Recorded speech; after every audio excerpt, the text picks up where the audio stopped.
Assalamualaikum warahmatullahi wabarakatuh.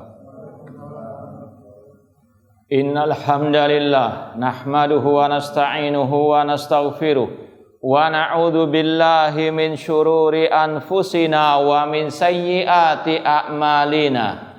Man yahdihillahu fala mudhillalah wa man yudlil fala hadiyalah. Asyhadu an la ilaha illallah wahdahu la syarikalah wa asyhadu anna Muhammadan abduhu wa rasuluh. Ya ayyuhalladzina amanu taqullaha haqqa tuqatih wa la tamutunna illa wa antum muslimun. Ya ayyuhan nasu taqu rabbakumul ladzi khalaqakum min nafsin wahidah wa khalaqa minha zawjaha wa batha minhuma rijalan katsiran wa nisaa wattaqullaha alladzi tasaaluna bihi wal arham innallaha kana 'alaikum raqiba. Ya ayyuhalladzina amanu taqullaha wa qulu qawlan sadida yuslih lakum a'malakum wa yaghfir lakum dhunubakum wa man yuti'illaha wa rasulahu faqad faza fawzan 'azima. Amma ba'd, fa inna asdaqal hadithi kitabullah wa khairal hadi hadi Muhammadin sallallahu alaihi wasallam wa syarrul umuri muhdatsatuha wa kullu muhdatsatin bid'ah wa kullu bid'atin dhalalah wa kullu dhalalatin finnar. Ma'asal muslimin, ikhwani fillah wa akhwati, bapak-bapak, ibu-ibu, saudara-saudariku rahimani wa rahimakumullah. Alhamdulillah, segala puji bagi Allah Subhanahu wa taala yang mempertemukan kita kembali dalam kajian kitab Aqidatus Salaf wa Ashabil Hadis oleh Al-Imam As-Sabuni Asy-Syafi'i rahimallahu taala. Semoga Allah Subhanahu wa taala menambahkan kepada kita ilmu yang bermanfaat dan al-amal as-saleh. Langsung saja kita lanjutkan halaman 296. Sekarang berkaitan tentang masalah sihir dan tukang sihir. Wallahu a'lam, ini masih ada kaitan dengan pembahasan minggu yang lalu tentang asyayatin, tentang setan. Di antara kelakuan setan dari kalangan jin dan manusia yang ini sesat menyesatkan, bahkan kufur akbar, syirik besar, yaitu sihir. Ini sekali lagi wallahu alam ada kaitan pembahasan ini dengan pembahasan yang sebelumnya. Al-Imam As-Sabuni Asy-Syafi'i rahimahullah berkata, wa yashhaduna anna fid dunya sihran wa saharatan.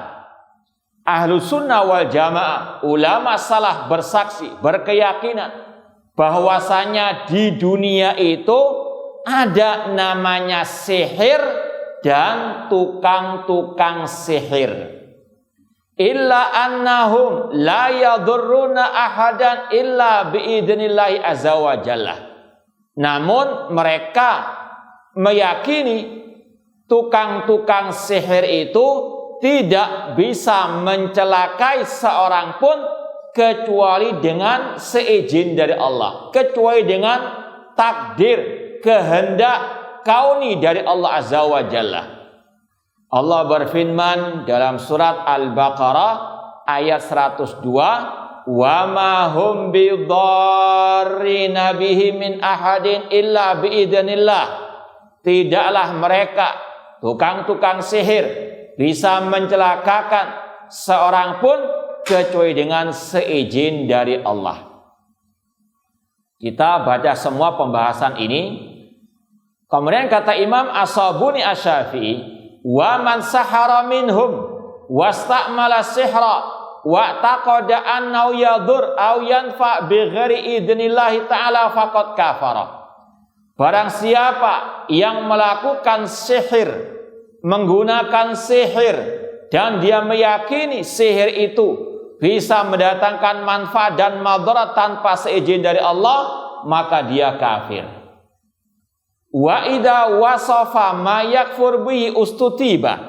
Jika orang itu melakukan sihir dan menjelaskan akan kekafiran yang ada di dalamnya, maka orang itu dimintai tobat oleh pemimpin kaum muslimin. Fa in taba, jika bertobat, maka alhamdulillah, wa illa duribat unuquh. Jika tidak mau bertobat, dipenggal lehernya. Wa idza wasafa ma laysa bi kufrin aw takallama bima la yafham nuhiya anhu. Namun jika dia melakukan sihir, namun dia menjelaskan tidak ada kekufuran di dalamnya, atau dia berbicara dengan hal-hal yang tidak bisa dipahami, maka tetap dilarang. Fa in ada uzira, jika dia tetap melakukannya, maka diberikan hukuman. Wa in qala as-sihr laisa biharam, kalau dia mengatakan sihir itu tidak haram, wa ana a'taqid ibahatahu, dan ana yakin kata orang itu akan kebolehannya, wajaba qatluhu, wajib dibunuh oleh pemimpin kaum muslimin, li'annau istabaha ma ajma'al muslimun ala tahrimihi, karena dia menghalalkan, membolehkan apa yang disepakati oleh kaum muslimin akan keharamannya. Ma'asal muslimin ikhwani fillah wa akhwati rahimani wa rahimakumullah, dalam ucapan Imam As-Sabuni Asy-Syafi'i di sini ada beberapa pembahasan yang perlu kita perjelas, kita perinci lagi.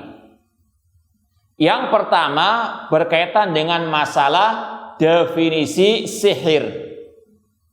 Kalau secara bahasa Arab, kata para ulama, sihir itu artinya ibaratun amma khafiya aw latufa sababuhu. Apa yang tersembunyi sebabnya. Makanya mungkin kita mendengar istilah sahur, ya, wabil asharihum yastaghfirun, yaitu akhir malam namanya waktu sahur. Itu kan apa? Masih gelap, masih tersembunyi. Dari situ kata-kata sihir. Itu secara bahasa yang tersembunyi sebabnya.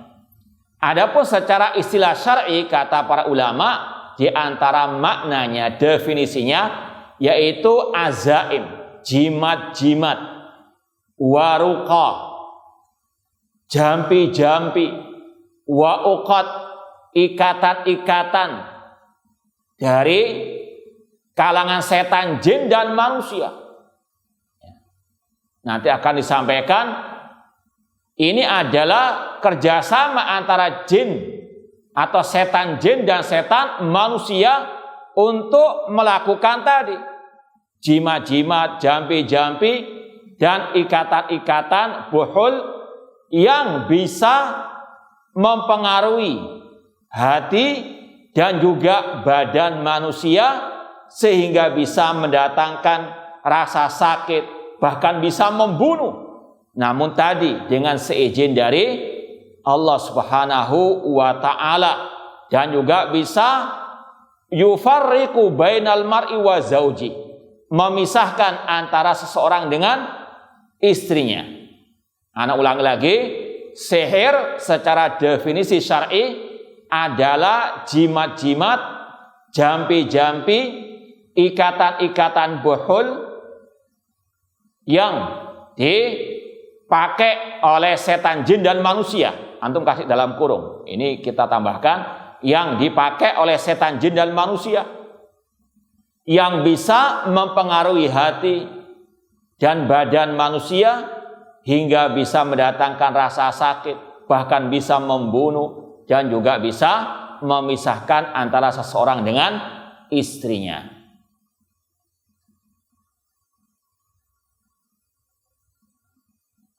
Ikhwani fillah wa akhwati rahimani wa rahimakumullah, ini sihir secara umum demikian definisinya kata para ahli ulama.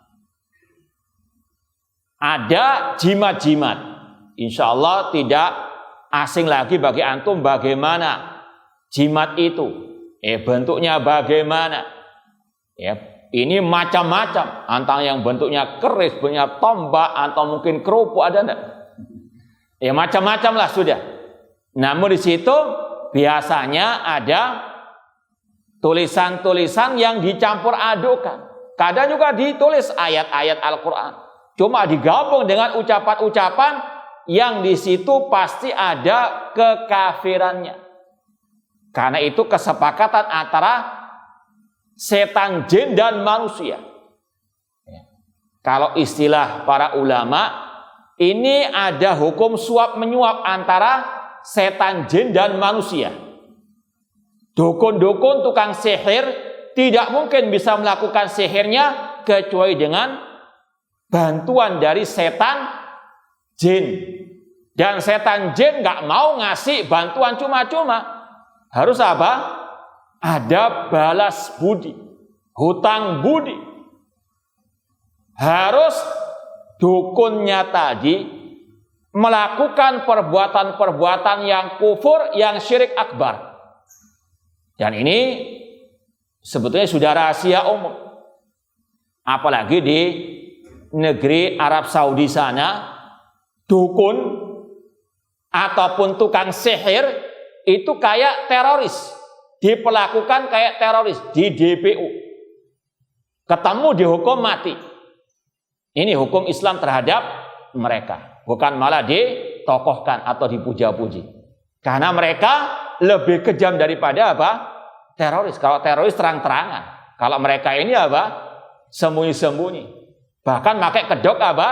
Tadi ayat-ayat Al-Quran yang dicampur adukkan dengan ucapan-ucapan yang kufur besar. Di Arab Saudi sana pernah dokumentasikan, divideokan bagaimana penggerbekan terhadap tukang-tukang sihir tersebut. Ditemukan di dalam rumah mereka hal-hal yang kufur syirik besar. Entah ada mushaf yang dibuang di kloset, di toilet, di kamar mandi. Memang itu sekali lagi rahasia umum sebetulnya. Ini MOU antara setan, jin, dan manusia. Setan jin tidak akan mungkin membantu setan manusia dari dukun-dukun tukang sihir tersebut kecuali dengan balasan tadi. Harus mereka kafir, berbuat syirkul akbar. Atau menulis ayat-ayat Al-Quran dengan darah haid. Ya. Ataupun mereka menyembah kepada selain Allah Subhanahu wa ta'ala. Intinya sekali lagi, jimat-jimat, jampi-jampi tersebut ataupun ikatan-ikatan behul, ini adalah ada MOU kerjasama antara setan, jin, dan manusia untuk mereka sama-sama kafir, berbuat syirik kepada Allah Subhanahu wa ta'ala. Artinya dukun ataupun tukang sihir tersebut sebetulnya adalah budaknya setan dari kalangan jin tersebut. Bahkan juga didokumentasikan ketika dukun tukang sihir tersebut ditangkap, disuruh untuk menjelaskan bagaimana prakteknya dia menjadi seorang dukun tersebut. Di antaranya ada yang setiap malam itu harus mencambuk dirinya. Itu syarat dari setan al-jin. Dia harus nurut kepada setan jin tersebut. Kalau tidak, nggak akan dibantu oleh setan jin. Ini sekali lagi hakikat sihir dan tukang sihir. Kerjasama antara setan jin dan manusia untuk berbuat kekufuran, kesyirikan besar kepada Allah Subhanahu wa ta'ala dan sekaligus berbuat zalim kepada manusia yang lainnya. Kata beliau tadi atau kata para ulama, definisi sihir adalah jimat-jimat, jampi-jampi. Ini sebagaimana kata Rasul, innar ruqa wa tamaima wati wala syirkut. Rasul mengatakan sesungguhnya jimat-jimat, jampi-jampi dukun itu, demikian pula ruqyah ala dukun itu adalah syirik kepada Allah Subhanahu wa ta'ala. Seperti tadi, dalam jimat-jimat itu pasti ada tulisan-tulisan yang nggak dipahami, yang itu sekali lagi disepakati adalah ucapan kufur syirik yang dituliskan dalam jimat tersebut. Sekali lagi, karena ada MOU, kesepakatan antara setan jin dan manusia tersebut. Kata Rasul sekali lagi, innar ruqa wa tamaim, sesungguhnya ruqyah, yaitu maksudnya jampi-jampi ala dukun, bukan ruqyah yang syariah, dan tamaim, yaitu azaim, jimat-jimat, wa tiwalah, pelet, itu termasuk bentuk kesyirikan kepada Allah Subhanahu wa taala. Kemudian kata-kata wa uqad, ikatan-ikatan. Ini seperti yang Allah firmankan dalam surat Al-Falaq, wa min syarrin naffatsati fil uqad.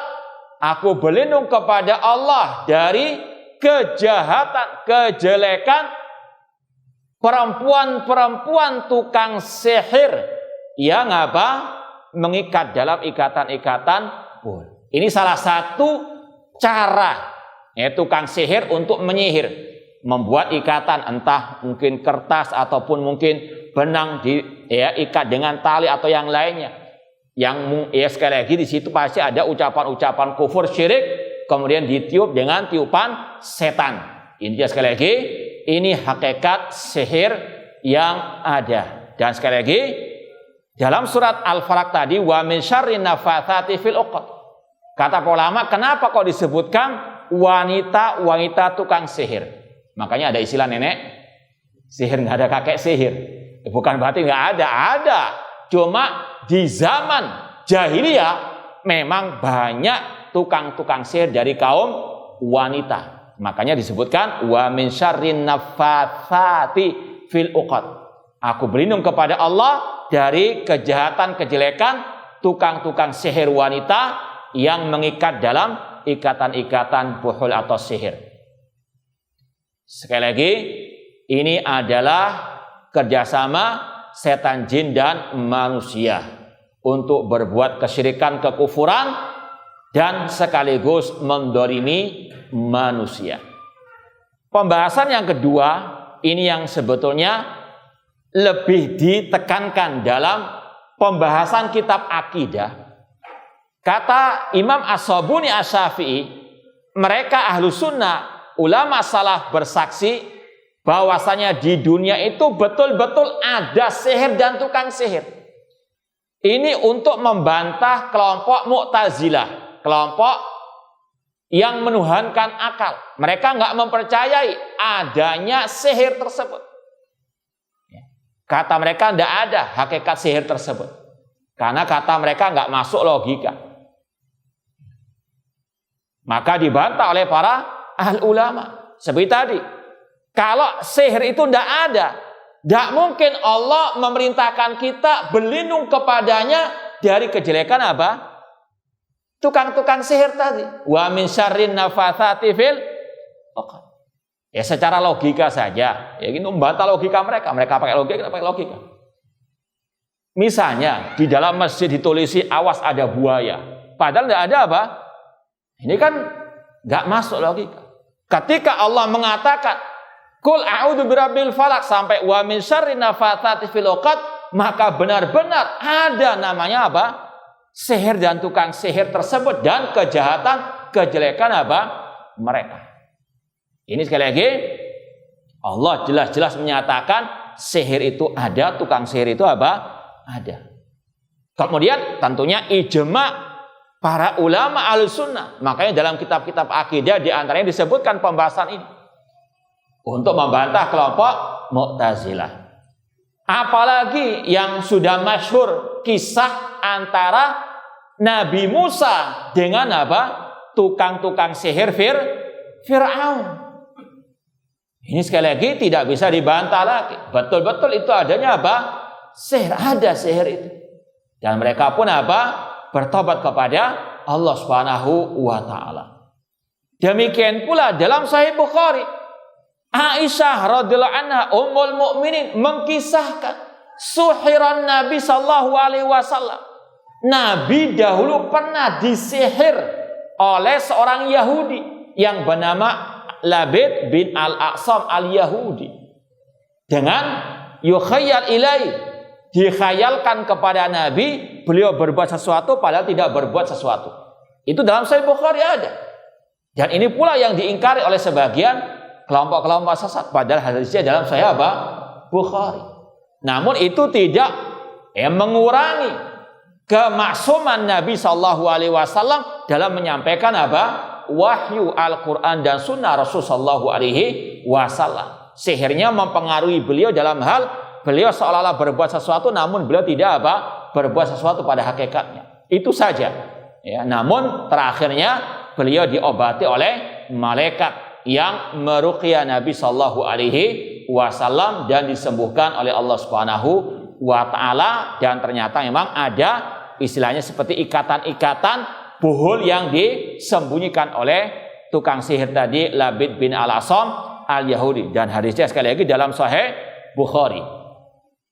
Ini diantara dalil-dalil membantah kelompok Mu'tazilah yang mengingkari hakikat adanya sihir. Sekali lagi, Ahlus Sunnah sepakat mengatakan ada sihir dan tukang sihir itu. Ada hakikatnya. Cuma tadi, jangan intinya kita takut kepada mereka. Dan sudah kita sampaikan cara menghadapi setan-setan, entah itu jin dan manusia. Seperti yang sudah kita sampaikan pada pertemuan yang lalu. Apa di antara kiat-kiat menghadapi setan itu? Nah, yang mencatat kajian kita Kamis yang lalu. Yang pertama at-tauhid. Jangan takut kalau kita masih apa? Berpegang teguh dengan tauhid. Allah mengatakan, "Laisa lahu sultanun 'alal ladzina amanu wa 'ala rabbihim yatawakkalun." Setan, terutama dari kalangan jin dan manusia tadi, tidak akan bisa menguasai orang-orang yang beriman, yang bertauhid, dan yang bertawakal kepada Allah Subhanahu wa Ta'ala. Demikian pula yang kedua apa caranya? Kiatnya apa? Banyak-banyak berzikir yang telah diajarkan oleh Rasulullah SAW. Contohnya zikir keluar dari rumah. Antum kesini dari rumah, sudahkah baca zikir? Apa zikirnya? Bismillahi tawakkaltu 'ala Allah la haula wala quwata illa billah. Kata Rasul, kalau kita membaca zikir itu ketika keluar rumah, kata Allah, hudita, engkau mendapatkan petunjuk. Wa kufita, engkau mendapatkan kecukupan. Wa wukita, engkau mendapatkan perlindungan. Dan bahkan lebih dari itu kata Rasul, wa yatanaha anu syaitan, setan akan lari minggir dari orang tersebut. Yang takut justru apa? Mereka. Maka jangan pernah takut. Jangan apa? Sihir dan tukang sihir tersebut. Selama tadi kita bertauhid, berzikir yang diajarkan oleh Rasulullah sallallahu alaihi wasallam. Demikian pula zikir membaca ayat kursi mau tidur, baca ya Al-Ikhlas, Al-Falaq, An-Nas pagi dan petang hari, ayat kursi pagi dan petang hari. Di antara keutamaannya dilindungi oleh Allah dari gangguan jin-jin tersebut atau setan dari kalangan jin tersebut. Demikian pula di antara kiatnya apa? Ya, membaca Al-Quran terutama di rumah. Rasul mengatakan fa inna syaitan yafirru minal baiti la yukra fi suratul Baqarah. Setan akan lari dari rumah yang dibacakan di dalamnya surat Al-Baqarah. Sekali lagi, kita yakin ada sihir dan tukang sihir. Mereka penjahat manusia. Bahkan mereka kufar musyrikun. Namun tidak perlu kita takut kepada mereka. Fala takhafuhum wa khafuni in kuntum mu'minin. Allah mengatakan jangan takut kepada mereka, namun takutlah kepadaku, kata Allah, jika kalian orang-orang yang beriman. Kemudian kata para ulama, seperti yang kita sampaikan tadi, sihir itu ada hakikatnya, ada wujudnya. Dan ada dua macam bentuk sihir. Ya, ada dua bentuk sihir. Kalau istilah para ulama, sihru at-takhyil wa sihru at-ta'thir. Sihru takhyil, yaitu seperti yang kita sampaikan tadi dari hadis Sahih Bukhari, Rasul itu yukhayyal ilai, dikhayalkan kepada beliau sesuatu, seolah-olah beliau berbuat sesuatu namun pada hakikatnya tidak. Itu apa? Sihir takhyil, atau sebagaimana kisah sihirnya Fir'aun atau tukang sihirnya Fir'aun. Allah mengatakan saharu a'yunan nas, mereka menyihir mata orang-orang manusia. Digambarkan seolah-olah apa? Tali berubah menjadi ular, padahal tidak. Sekadar apa? Dikhayalkan saja. Ini namanya sihru apa? At-takhyil. Tidak ada, sekali lagi, wujudnya, namun ini sihir yang hakiki. Cuma bentuknya apa? Dikhayalkan. Yang kedua, sihru ta'thir, yang betul-betul mempengaruhi. Mungkin bisa apa? Melukai badan manusia tanpa disentuh dengan senjata. Padahal yang berbuat jin. Ya. Jin, sebagaimana kata Allah, innahu yarakum huwa wa qabilu min haitsu la taranahu. Sesungguhnya jin dan kabilah-kabilahnya melihat kalian, sedangkan kalian tidak bisa melihat apa? Mereka. Bisa jadi ada di sekitar kita ini yang hadir. Ya, kata para ulama, sebagaimana dalam Al-Quran, minna salihuna wa minna duna dzalik. Di antara kita, kata jin, ada yang soleh, ada yang toleh, ada yang ahlu sunnah, ada yang ahlu bidah dari kalangan jin. Ya. Mereka apa? Alamul ghaib. Mereka tidak bisa kita lihat, namun mereka melihat apa? Melihat kita. Sekali lagi, salah satu bentuk sihir at-ta'thir, mempengaruhi badan manusia, mencelakai badan manusia, melukai tanpa apa? Kita terlihat disentuh, padahal yang menyentuh mungkin apa tadi? Jin, setan dari kalangan jin. Ini dua macam bentuk sihir, namun intinya ada hakikatnya, meskipun yang bentuknya takhyil ataupun apa? At-ta'thir, yang mempengaruhi langsung. Kemudian ma'asal muslimin ikhwani fillah wa akhwati rahimani wa rahimakumullah, dibahas oleh Imam As-Sabuni Asy-Syafi'i, ini pembahasan yang ketiga mungkin, tentang hukum sihir. Ya. Kalau dalam ucapan beliau ini ada 3 kategori sihir yang kufur, hukumnya kufur akbar. Pertama kata beliau, jadi sekali lagi, antum kalau mau bahas hukum sihir, ada 2 kategori. Yang kufur atau syirik besar. Perinciannya, yang pertama kata beliau, barang siapa melakukan sihir dan dia meyakini sihir itu bisa mencelakai, mendatangkan manfaat atau madarat dengan sendirinya, maka dia apa? Kafir. Seolah-olah apa? Dia mengalahkan Allah Subhanahu wa ta'ala. Padahal kita setiap kali zikir, ya, selesai sholat,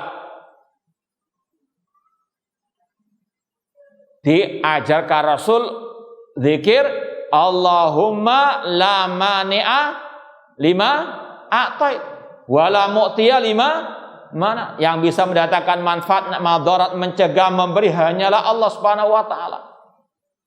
Mereka tidak bisa mendatangkan manfaat dan madarat kecuali dengan seizin dari Allah. Yang meyakini tukang sihir bisa mendatangkan manfaat dan madarat dengan sendirinya, maka kafir. Ini yang pertama. Yang kedua, sihir itu kufur akbar.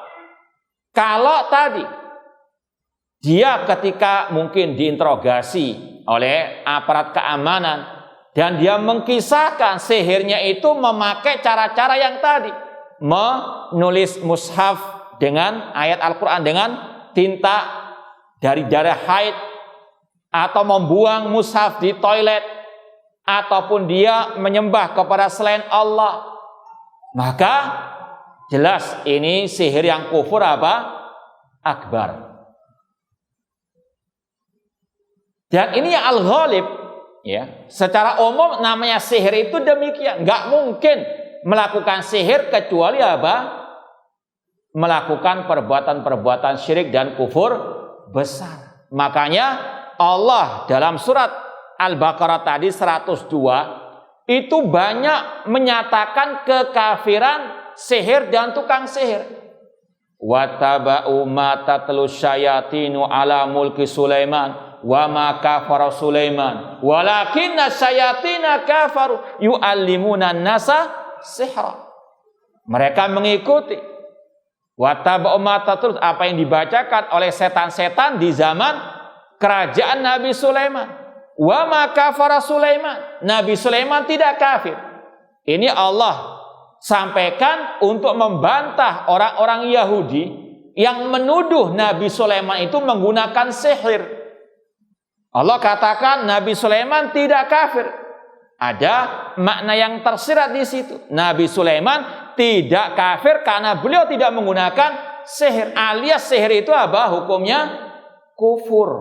Wa ma kafara Sulaiman walakinna syayatina kafaru, namun setan-setan itulah yang kafir karena mereka menggunakan sihir.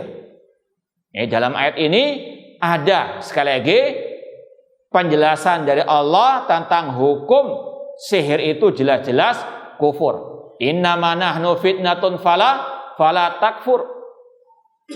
Ini sebetulnya yang disepakati oleh para ulama. Memang ya, kalau antum baca kitab-kitab tauhid atau akidah tentang masalah hukum sihir, terkadang ungkapan tersebut kelihatannya berbeda pendapat. Padahal tidak. Ada yang mengatakan sihir itu kufur, ada yang mengatakan tidak kufur. Seolah-olah ini perbedaan pendapat, tidak pada hakikatnya. Kalau diteliti kembali, yang mengatakan sihir itu kufur, ini yang berkaitan dengan yang kita bahas di sini. Yaitu apa? Sihir yang menggunakan bantuan setan jin. Yang di situ pasti ada apa? Unsur kesyirikan kekufurannya. Adapun yang dikatakan tidak kufur, ini beda pembahasan dengan sihir yang kita kaji ini. Yaitu sihir yang menggunakan bantuan dari setan jin yang mereka menyeru untuk berbuat kesyirikan kekufuran. Istilah sihir itu sendiri seperti yang kita kembalikan kepada makna bahasa yang tersembunyi. Makanya Rasul pernah bersabda juga, inna minal bayani la sihra. Sesungguhnya di antara retorika yang baik, yang bagus, yang indah, itu ada sihirnya. Apakah hukumnya kufur besar? Tidak. Namun retorika yang indah bisa mempengaruhi orang. Yang jelek bisa dirubah menjadi baik dengan retorika yang indah. Makanya Ahlussunnah sangat teliti.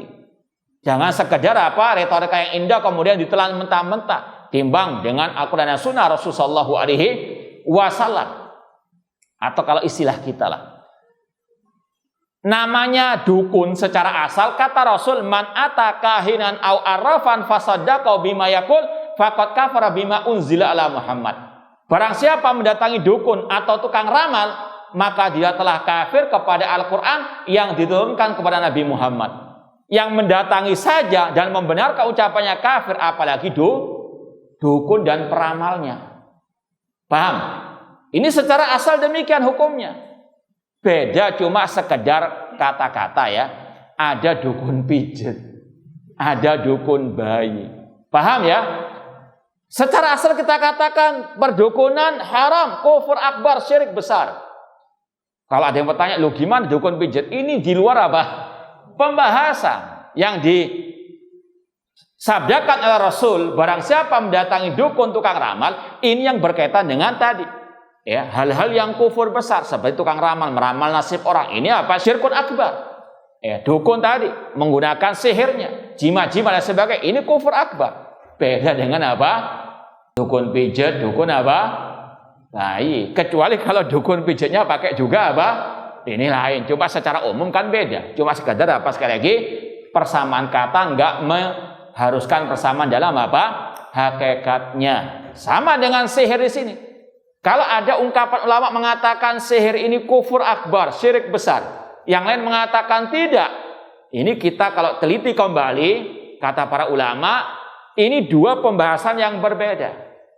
Secara asal masalah sihir, sekali lagi sebagaimana kata Allah, Dalam surat Al-Baqarah 102 Allah mengatakan sihir itu kufur, wa ma kafara Sulaiman walakinna syayatina kafaru innama nahnu fitnah fala takfur, dan seterusnya. Jadi sekali lagi, sihir yang kita sampaikan definisinya itu hukumnya kufur akbar, memakai jimat-jimat, jambi-jambi dari dukun ataupun setan jin. Itu kufur akbar, sepakat. Makanya kata Imam As-Sabuni Asy-Syafi'i, kalau dia menyebutkan dalam sihirnya ada kekafirannya, dia dimintai tobat. Kalau tidak mau tobat, dipenggal lehernya sebagai bentuk kemurtadan. Rasul bersabda, man baddala dinahu faqtulu, barang siapa merubah agamanya, bunuhlah. Namun sekali lagi, yang berhak memberikan hukuman seperti ini adalah pemerintah, pemimpin kaum muslimin, bukan setiap orang, ya, bukan sembarang orang, namun aparat keamanan ataupun yang diberi wewenang oleh pemimpin kaum muslimin. Dan ini yang pernah dipraktekkan oleh Al-Khalifatul Rasyid Umar bin Khattab radhiyallahu anhu. Beliau pernah memerintahkan kepada istilahnya pejabat beliau ataupun aparat keamanan beliau untuk membunuh, menghukum mati tukang-tukang sihir. Dan betul, para aparat keamanan yang diberikan wewenang oleh Umar bin Khattab membunuh 3 tukang sihir di zaman itu. Karena sekali lagi, secara asal sepakat ulama mengatakan sihir dengan definisi yang kita sampaikan tadi, hukumnya apa? Kufur akbar. Dalilnya tadi, surat Al-Baqarah 102. Adapun yang tidak kufur itu kata para ulama seperti yang disampaikan di sini, wa idza wasafa ma laysa bikufrin. Kalau dia menjelaskan dalam sihirnya itu tidak ada kekafirannya, pembahasan ulama dikatakan oleh para ulama di antaranya menggunakan obat-obatan tertentu ataupun istilahnya pengobatan alternatif. Yang di situ ada orang membuat, mungkin dibuat fly dan sebagainya. Kan ada, mungkin apa namanya, narkoba itu apa? Daun ganja misalnya kan. Ketika pasien diberikan itu kan dia apa? Berhalusinasi. Padahal itu bukan sihir dalam artian apa? Yang didefinisikan oleh para ulama tadi. Maka kalau orang itu menggunakan sihir dalam bentuk seperti tadi, menggunakan obat-obatan tertentu, daun-daunan tertentu, maka apa? Tidak bisa dikatakan kufur, namun itu hukumnya apa? Haram, dosa besar. Makanya di sini dikatakan kalau orang itu mensifati sihirnya dengan sesuatu yang bukan kekufuran akbar, sebetulnya sekali bukan pembahasan kita dalam definisi tadi. Cuma memang dimasukkan dalam pembahasan sihir karena ada satu keterkaitan, yaitu tadi membuat orang berkhayal atau berhalusinasi, mempengaruhi jiwa seseorang. Namun ini sekali lagi bukan bagian dari sihir yang dimaksud oleh para ulama dalam definisi tadi atau dalam ayat Al-Quran tadi. Kalaupun dikategorikan sihir, ini tetap hukumnya haram, namun nggak sampai kepada kufur akbar karena nggak menggunakan bantuan dari setan jin,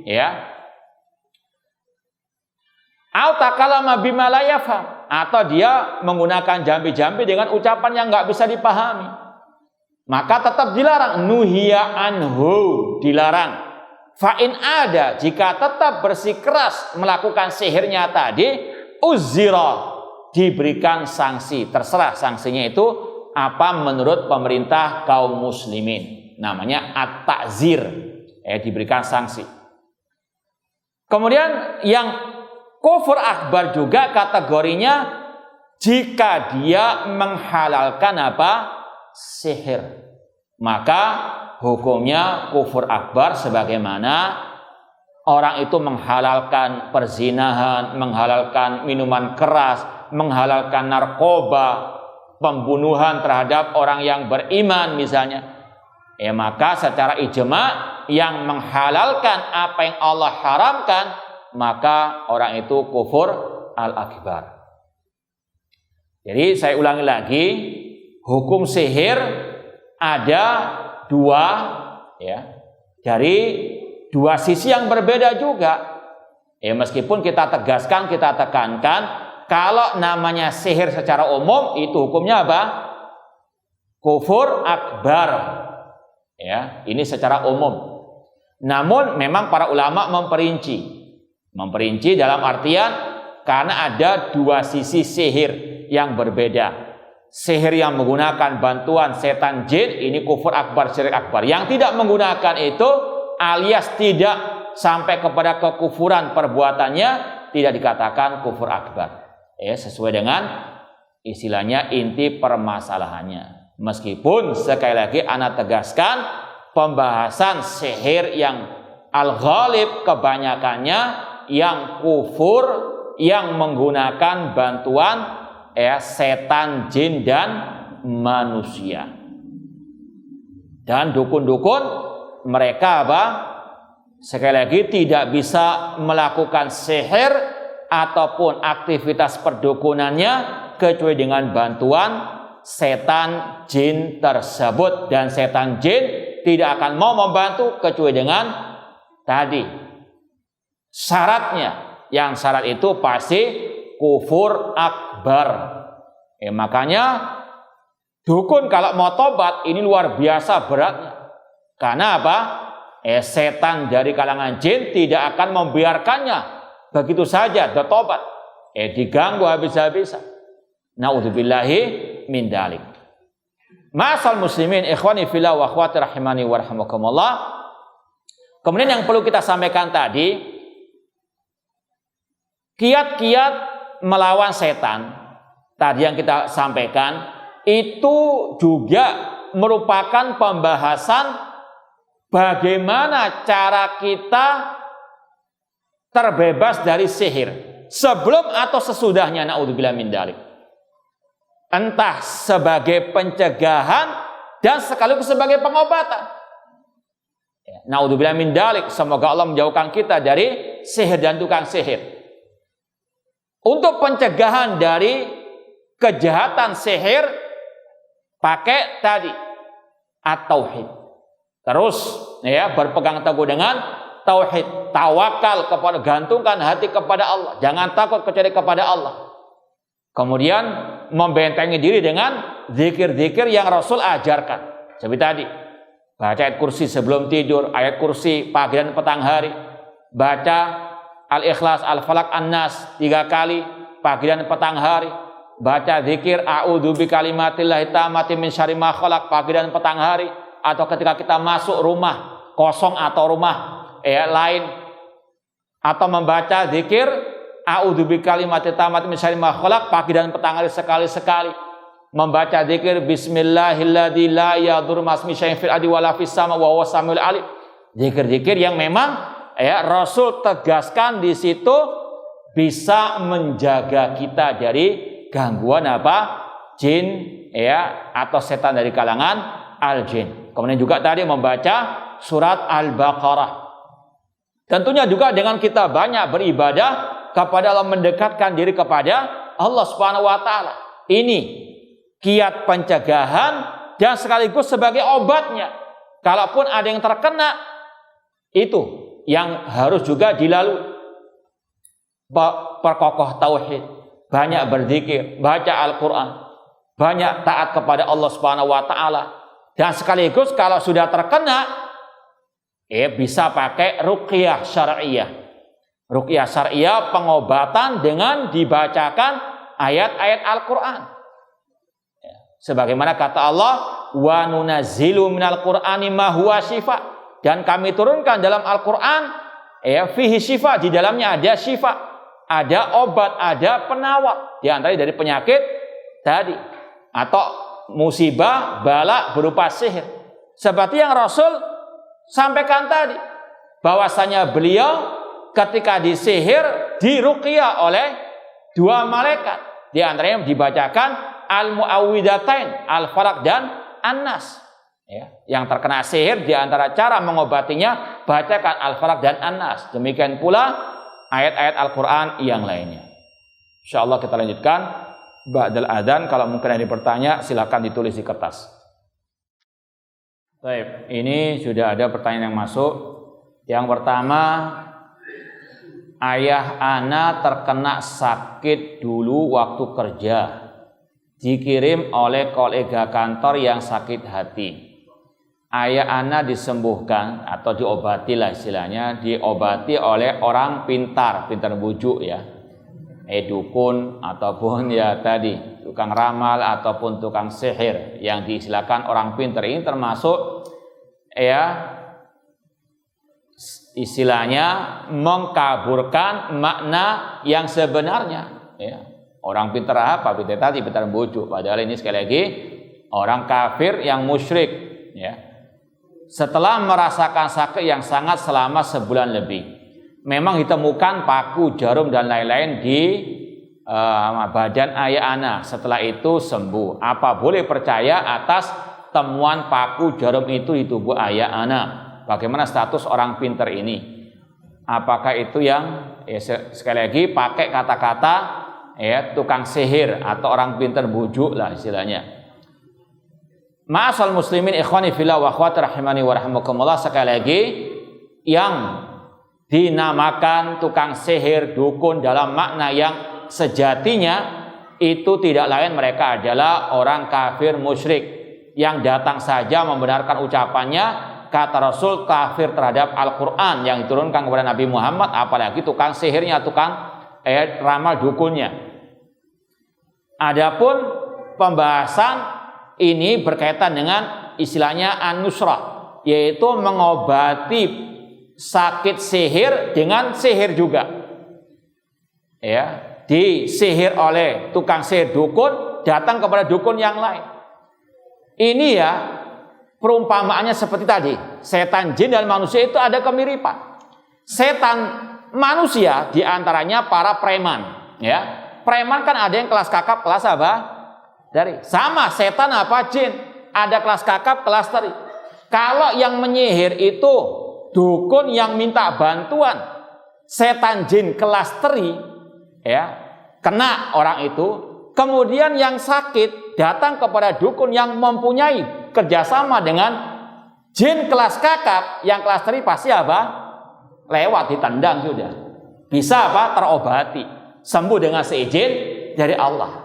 Cuma kalau kebalikannya, yang dukun yang menyihir punya bantuan setan jin kelas kakap, sedangkan yang sakit datang ke dukun yang bantuannya dari jin kelas teri, bisa enggak?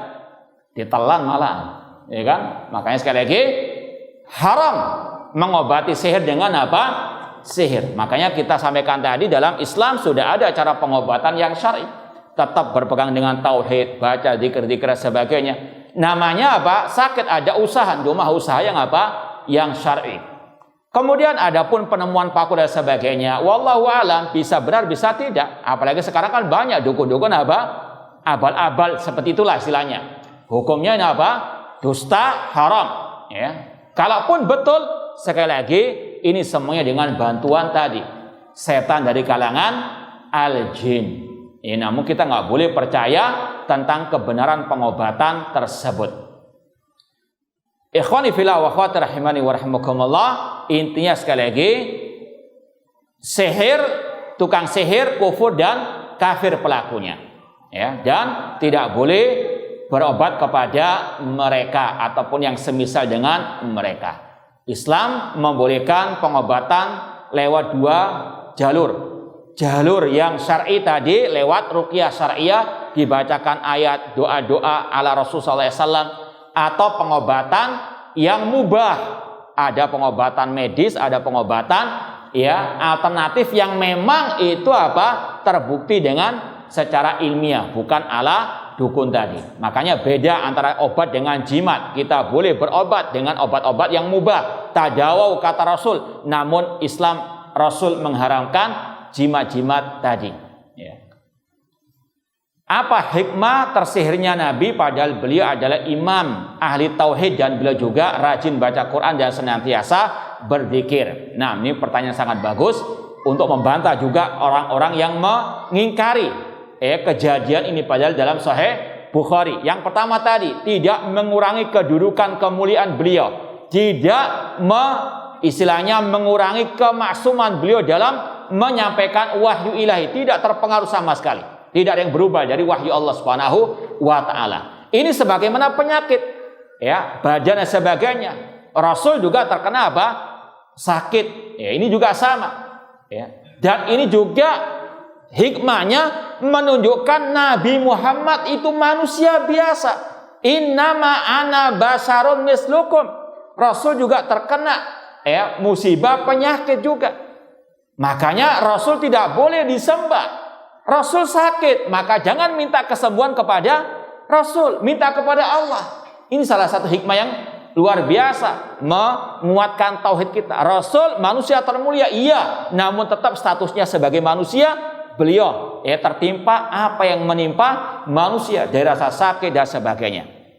Hikmah berikutnya, kalau tidak ada kejadian yang menimpa Rasul, kita tidak tahu salah satu pengobatannya dengan cara apa? Diruqyah dengan dibacakan al-muawwidatain, al-falaq dan an-nas, untuk mengajari kita pengobatan yang syar'i menanggulangi, mengobati sihir tersebut. Nah, wallahu ta'ala alam.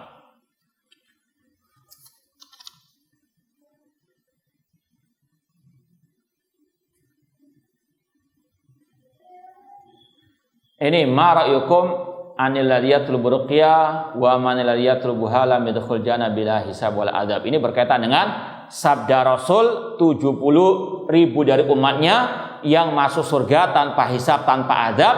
Di antaranya layastarqun, yang tidak minta diruqyah, ya. Wallahu taala alam. Sebagian ulama mengatakan yang dimaksud di situ yang minta ruqyah kepada orang lain untuk dirinya. Paham? Misalnya ada seseorang datang kepada temannya yang terkena ketakwaannya dan sebagainya, saya terkena sakit, dan sakit yang diruqyah itu bukan hanya sakit sihir atau kesurupan jin.